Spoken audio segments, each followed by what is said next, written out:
In the beginning, there was this confusion where people didn't know what they had, didn't know what to call it. Doctors were confused. They had all sorts of different eponyms were coming out at the time. One was acquired immunodeficiency syndrome, and that was abbreviated AIDS. The average life expectancy at the time was about 12 months. So there were times when I would lose basically a patient every day, over 300 deaths per year.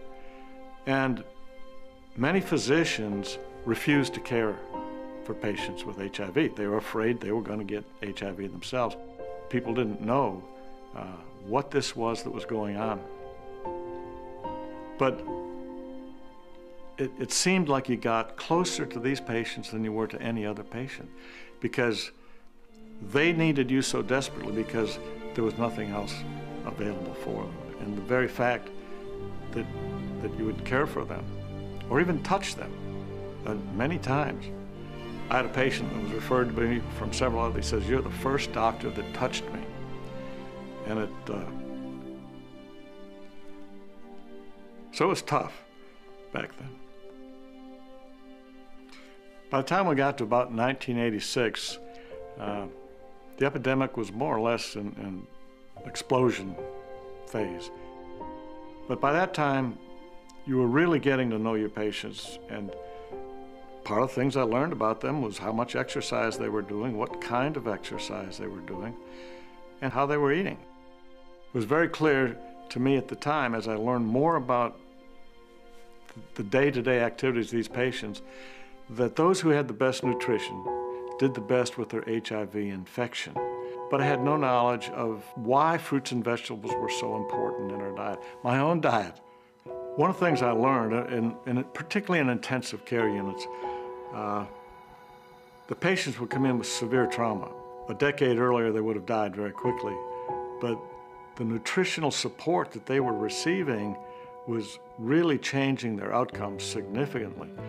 And working with dietitians and hospitals, nutritional support people, came to learn about these things called phytochemicals. I like to call them phytonutrients, and realized that there's large and small molecules in fruits and vegetables, micronutrients, as opposed to protein, fat, carbohydrate, fiber, and water, which are macronutrients.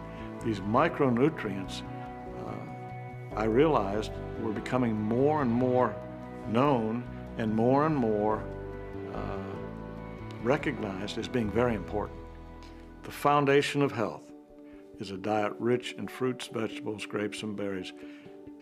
In my practice, I continue to recommend a diet rich in fruits and vegetables.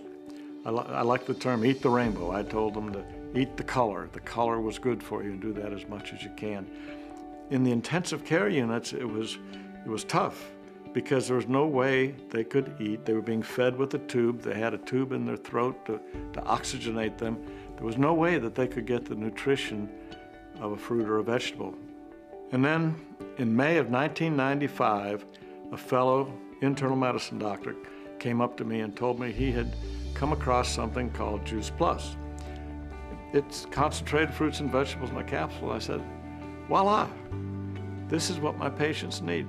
They have indigestion, they have diarrhea, they cannot consume fruits and vegetables, and this is perfect for my patients. So I started to take Juice Plus. I started recommending it to my patients in 1995, and I did it until I retired.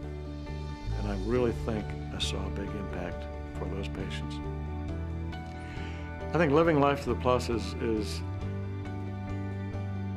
be everything that you can and bridge the gap between what you should eat and what you do eat by adding Juice Plus to your daily nutrition. The next best thing to fruits and vegetables.